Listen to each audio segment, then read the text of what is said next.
Bismillahirrahmanirrahim. Assalamualaikum warahmatullahi wabarakatuh.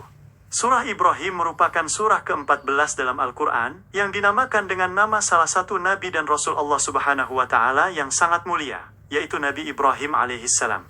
Nama ini diberikan karena di dalam surah ini terdapat doa-doa, kisah keberanian, serta keteladanan Nabi Ibrahim alaihissalam dalam menegakkan tauhid dan membimbing keluarganya. Arti dari nama surah ini secara langsung merujuk pada sosok hamba pilihan tersebut yang menjadi bapak para nabi. Secara garis besar tempat diturunkannya, surah ini tergolong ke dalam kelompok surah Makkiyah, karena sebagian besar ayatnya diturunkan di kota Mekkah sebelum hijrahnya Nabi Muhammad SAW. Surah Ibrahim terdiri atas 52 ayat, dan berada pada juz ke-13 dalam susunan Mushaf Al-Quran. Meskipun mayoritas ayatnya diturunkan di Mekah, isi kandungannya mencakup pesan-pesan universal tentang keimanan yang berlaku bagi seluruh umat manusia sepanjang zaman. Kandungan utama yang disampaikan pada awal surah ini menegaskan fungsi utama Al-Quran sebagai kitab petunjuk yang diturunkan oleh Allah Subhanahu wa Ta'ala. Al-Quran diturunkan kepada Nabi Muhammad SAW dengan tujuan untuk mengeluarkan manusia dari kegelapan kekufuran, kebodohan, serta kesesatan menuju cahaya kebenaran dan keimanan yang terang benderang. Semua proses perubahan dan kebangkitan rohani tersebut hanya dapat terjadi atas izin dan ridha dari Allah Subhanahu wa Ta'ala, yang maha perkasa lagi maha terpuji. Salah satu pelajaran paling monumental dalam surah Ibrahim adalah prinsip dasar mengenai rasa syukur dan akibat dari ingkar nikmat. Allah Subhanahu wa Ta'ala menegaskan bahwa barang siapa yang bersyukur atas segala nikmat yang telah diberikan, maka dia pasti akan menambah nikmat tersebut. Sebaliknya, apabila manusia bersikap kufur, tidak menghargai atau menyalahgunakan nikmat-nikmat tersebut, maka ketahuilah bahwa azab dari Allah Subhanahu wa Ta'ala sangatlah pedih dan nyata.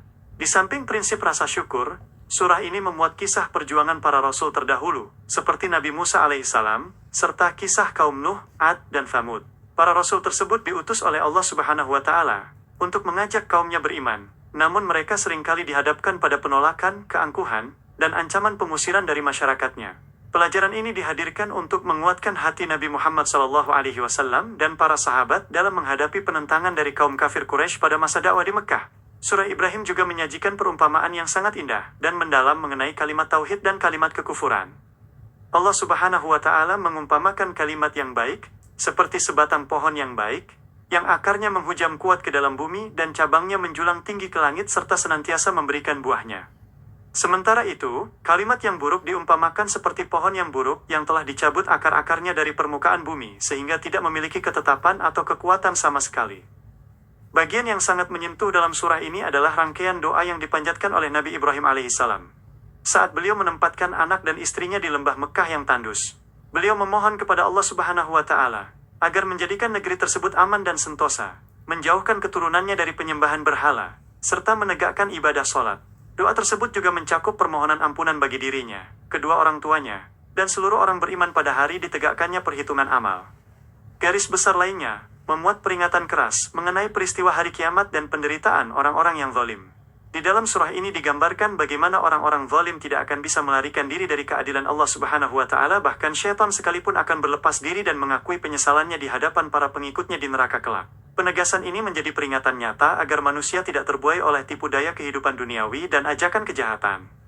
Sebagai penutup garis besar kandungannya, surah Ibrahim menegaskan bahwa Al-Quran adalah penjelasan yang sempurna dan penyampaian yang cukup bagi seluruh umat manusia.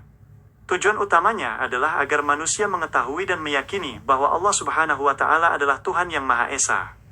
Selain itu, surah ini diturunkan agar orang-orang yang berakal sehat dapat mengambil pelajaran, memperbaiki arah hidupnya, dan selalu berjalan di atas ketauhidan yang murni. Al-Quran adalah samudra petunjuk yang tidak pernah kering, dan mempelajari surah Ibrahim mengajarkan kita arti keikhlasan, keteguhan iman, serta pentingnya senantiasa membasahi lidah dengan rasa syukur.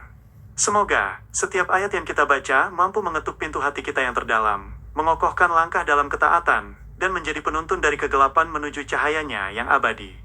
Terima kasih atas segala perhatiannya. Semoga Allah Subhanahu wa Ta'ala selalu melindungi kita dalam kebaikan dan mendapat keberkahan dari Al-Quran. Wabillahi taufiq wal hidayah. Wassalamualaikum warahmatullahi wabarakatuh.